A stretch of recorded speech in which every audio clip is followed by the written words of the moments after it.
Christmas is over for another year, and if you're like most families, your house now feels messy and cluttered thanks to all of the boxes and wrapping paper and plastic wrap and just general overflow of stuff.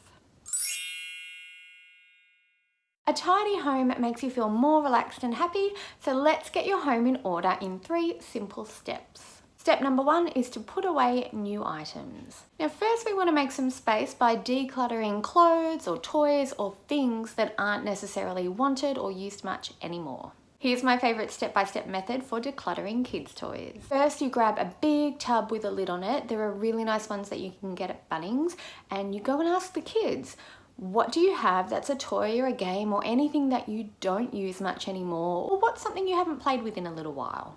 The kids help you fill the box, and then you put a lid on it, and then you stick a post-it note on the side that has the date 6 months from now and what's in the box. Over the next 6 months, if anybody asks for something from that box, you can get it out and give it back, no problem. But in 6 months, anything still in that box gets donated, and then you have space for next year. Now that you have space for the new toys and clothes and gifts, you can pack them away, but make sure the favorites are at the front so that they're the easiest to get out and the easiest to put away again. That tip helps a lot when it comes to keeping the kids' bedrooms tidy, or them keeping it tidy themselves. Step 2 is to pack away Christmas decorations. Most families have a day in mind for when they take down their decorations, and that's totally a personal choice.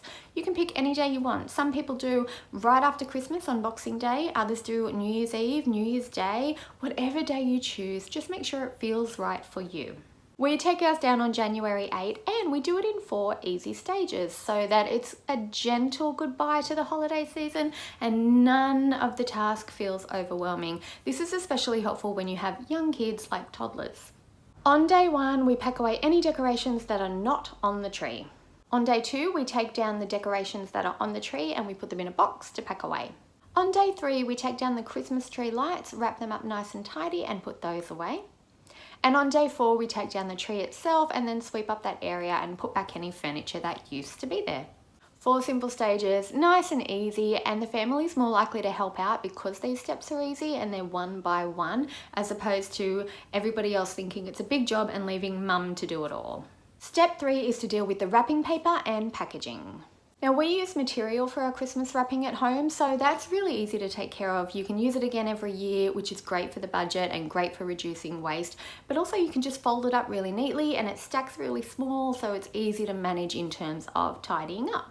Our kids still get some presents from family and friends that are wrapped in paper, so what we do there is any piece of wrapping paper that we can save and use again in the future, we fold that up really carefully and put it away. Anything that we can't save gets put in our yellow recycle bin, and any plastics or bags or scrunchable lightweight plastics, they get bagged up to be taken to the red recycle bin at the supermarket next time we do our grocery shopping. And we flatten boxes and stick them in the yellow bin as well. And that's it, 3 simple steps after Christmas and your house is back to neat and tidy. If you're ready for the next step in organising your home and family life the easy way, you are going to love our house and family binder. There's a link below if you want to check it out and a special offer available now. If anybody asks over the next 6 months, if anybody asks, I can't say it. If anybody asks, I can't say it. Shelves and cupboards and now oh hi, I just wanted to let you know before you watch the next video, we have some really good resources that are totally free and we run regular workshops online, so you can join me live if you want to. Check out the links below and hopefully I'll see you there soon.